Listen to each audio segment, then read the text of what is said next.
Bonjour, donc on se retrouve aujourd'hui pour une nouvelle vidéo sur Predator, le rack extension développé par Rob Papen.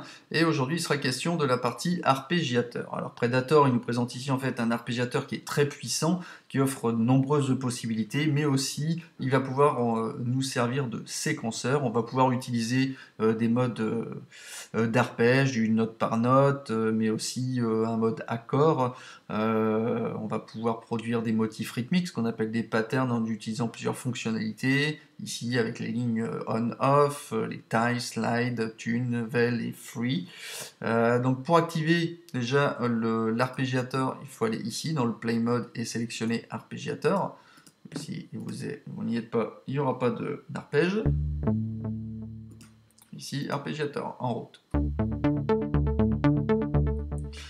Alors, dans les fonctionnalités, ici vous avez step, ici c'est le nombre de pas. Hein, ici vous pouvez le faire tourner par exemple sur la moitié. Vous voyez au niveau des LED, hop, il boucle à 8. Vous pouvez le faire boucler à 16. 4 si vous le souhaitez. Etc. etc. Speed détermine en fait la vitesse, il va indiquer en fait la vitesse en fait de lecture de l'arpégiateur par rapport au tempo de la session, plus ou moins vite. Ça peut être intéressant ici de le faire aller un peu moins vite, 2 fois plus vite. Si on veut apporter des variantes par rapport au tempo de la session, ça peut être intéressant de pouvoir le régler directement ici. Le mode ici, alors on a plusieurs modes que vous avez certainement l'habitude de connaître avec up, down, etc. Je le rappelle rapidement. Up, en fait, les notes jouent dans l'ordre dans lequel vous avez joué les notes. Hein, si vous commencez par une première note, une seconde et une troisième, le jeu sera respecté dans cet ordre-là. Par exemple, ici, je joue les mêmes 3 autres notes, je vais me les jouer à l'envers. Up, down, ben, ça va jouer dans un sens, puis dans l'autre. Et là, down, up, c'est l'inverse. Random, lecture de façon aléatoire. Alors, ordered, alors ici, les notes, elles, ici, sont classées de haut en bas, par hauteur, et jouées dans cet ordre, par rapport à la position du clavier.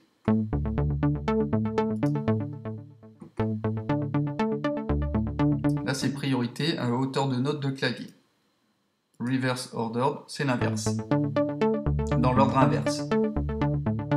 Alors, bien évidemment, on va avoir des déclinaisons, ordered up, down et down, up. Ici, on a chord. Alors ici, chord, c'est un mode où toutes les notes jouées en même temps produiront donc un accord.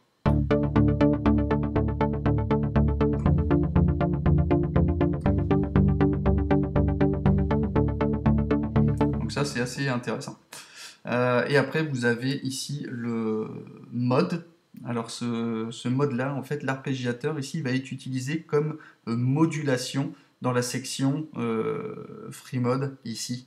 On va pouvoir utiliser notre séquenceur pour influencer en fait tel ou tel paramètre.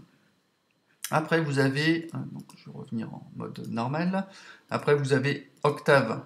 Alors ici de 1 à 4 va déterminer le nombre d'octaves de l'arpégiateur hein, que l'arpégiateur doit jouer.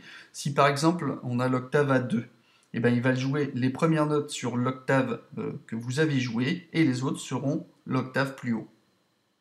Par exemple, si je mets sur... on va prendre l'exemple sur 1. On reste toujours sur le même. Ici, les premières seront sur l'octave jouée et la seconde boucle avec l'octave supérieure.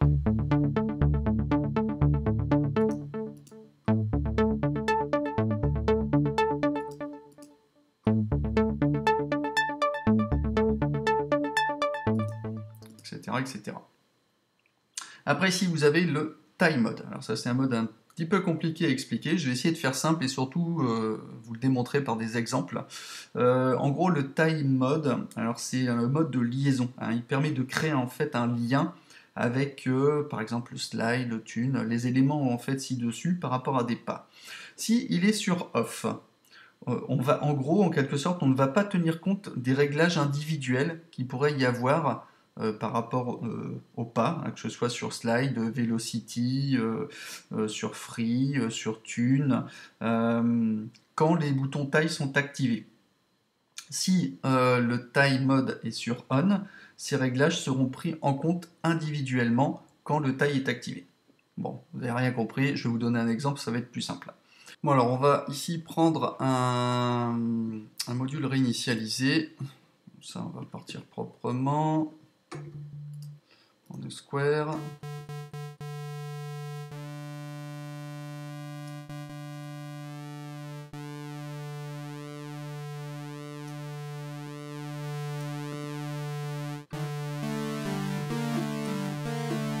Ok. Donc ici, on va se mettre sur Harp. On va prendre une boucle un peu plus petite. Voilà. Et ici, on va activer. On va changer. On va mettre celui-ci. On va le mettre sur 12 demi-tons. Vous voyez que là, enfin, vous entendez qu'il y a une note qui est ici, 12 demi-tons au-dessus. Qu'est-ce que je vais faire? Je vais activer, comme on nous le dit, le mode taille. Et ici, je vais activer sur cette note-là qui est detunée. Vous voyez que le mode taille est sur on. Avec le LED activé, j'entends le detune. Si le mode taille est sur off, je n'entendrai pas les 12 demi-tons au-dessus.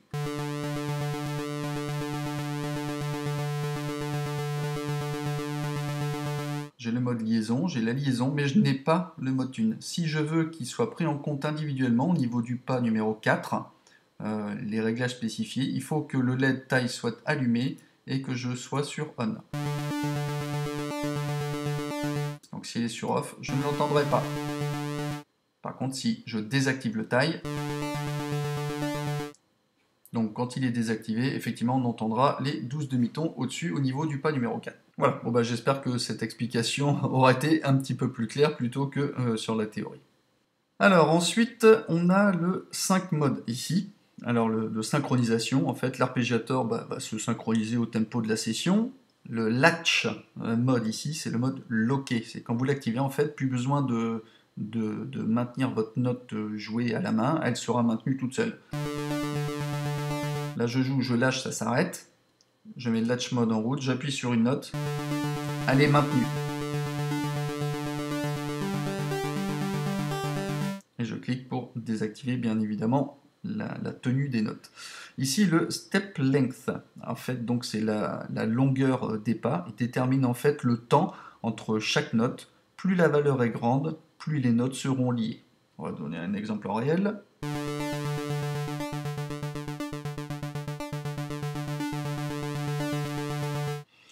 Ici le swing, alors lui il va apporter, il va créer en fait un timing un peu différent entre chaque note de façon à humaniser un peu plus la séquence.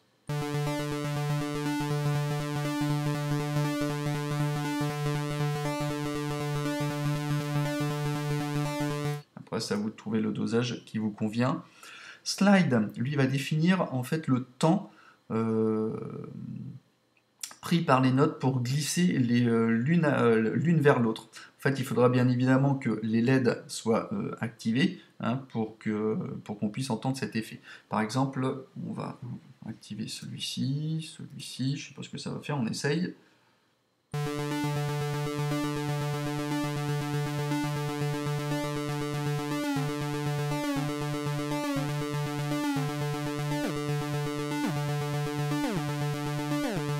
Voyez, on peut faire des effets assez sympas. J'enlève le slide. Après, vous avez Vel et Key, comme keyboard. Alors ça, c'est le rapport vélocité par rapport au clavier. Vous voyez ici, on a la possibilité de fixer des vélocités par rapport au nombre de pas, mais également le module va prendre en compte la vélocité avec laquelle vous jouez. Donc c'est le rapport entre les deux. On va doser le rapport entre l'arpégiateur du séquenceur, c'est-à-dire la vélocité qui va être jouée avec l'arpégiateur, et vous, par rapport au clavier. Donc en gros, plus vous serez en fait en vélocité à 0, ça sera, on tiendra compte en fait des vélocités de l'arpégiateur, et si vous êtes à fond à droite, à 100%, bah, ça va être la priorité à la vélocité que vous allez créer en jouant avec vos notes. On va prendre un exemple, par exemple ici je crois il y a le Autoharp Velocity Keyboard dans Introduction, voilà, Autoharp, ici. Vous voyez que là, je me mets en mode clavier, donc je joue. Je joue de façon constante, il n'y a pas de souci. Vous voyez qu'ici, par contre, je vais aller dans vélocité par rapport à l'arpégiateur et elles sont complètement aléatoires.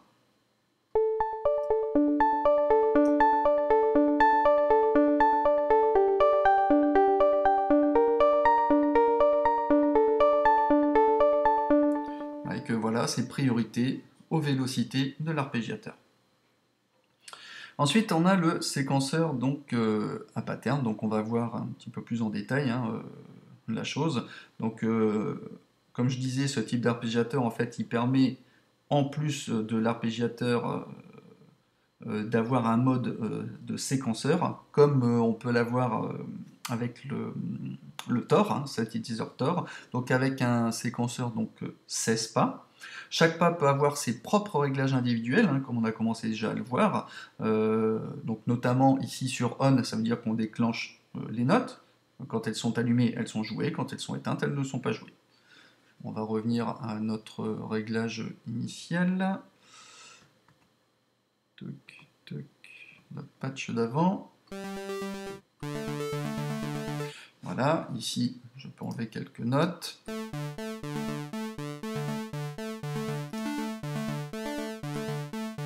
Ici je remets à 0 la valeur. Après vous avez donc ici le taille. Alors comme je le disais, le taille il va permettre de lier les pas dans le séquenceur. En gros, le pas, la note, elle sera lue plus longtemps jusqu'au pas suivant et ainsi de suite. Cette fonction elle permet de relier, d'attacher les notes entre elles.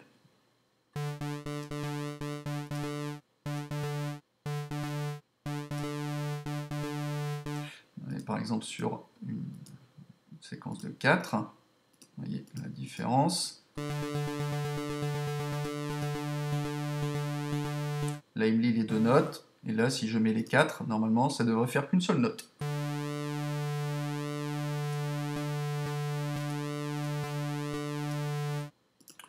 Voilà, ça me permet de lier tout simplement les notes.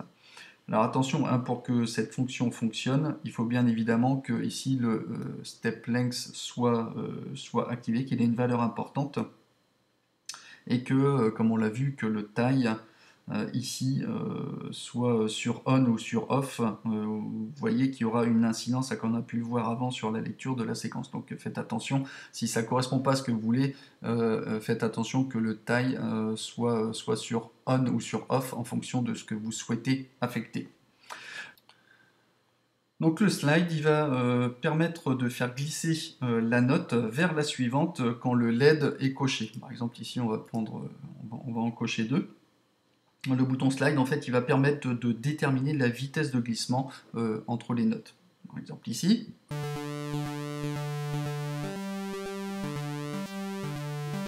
voyez, là, je passe d'une note à l'autre assez rapidement. Quand je vais accentuer le slide, on va accentuer le glissement.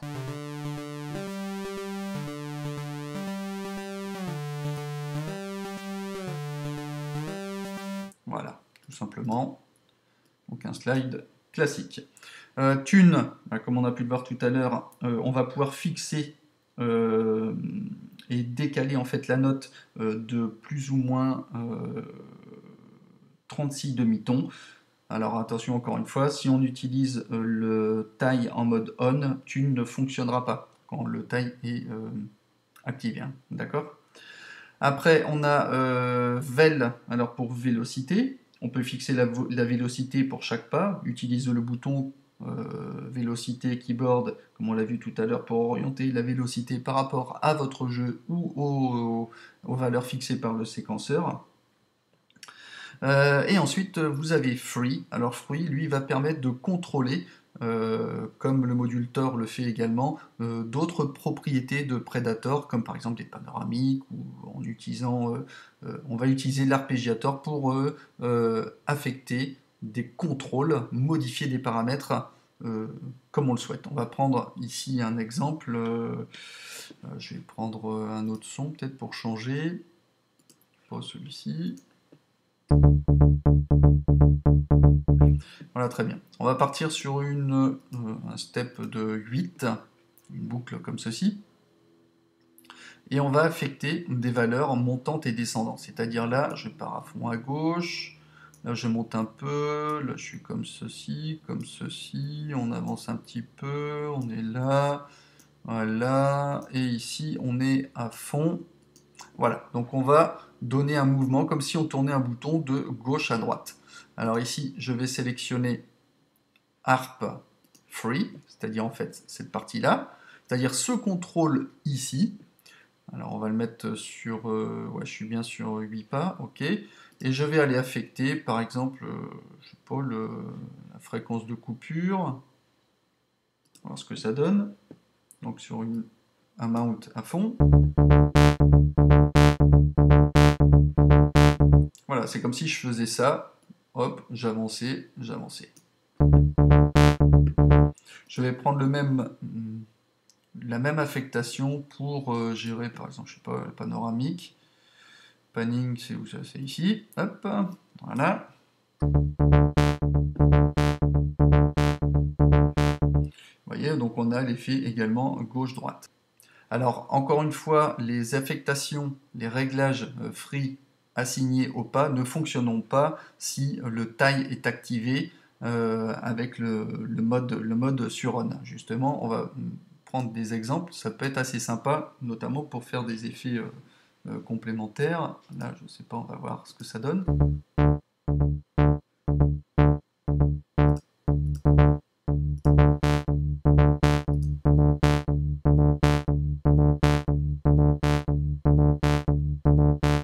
Voyez, donc j'ai activé le mode justement pour désactiver certaines affectations qu'on peut faire également en temps réel si on le souhaite. Enfin, il y a vraiment beaucoup de choses à faire avec cette partie aussi bien séquenceur qu'arpégiateur, et le tout combiné en un offre vraiment des capacités, des possibilités de sound design vraiment très très puissantes. Donc voilà, bon bah c'en est tout pour cette partie. Je vous donne rendez-vous pour le tuto suivant et le dernier qui sera consacré donc à la section effets. Ainsi que le panneau arrière rapidement. On fera un aperçu très rapide. Bon bah je vous dis à bientôt pour la suite du tuto. Allez, ciao ciao!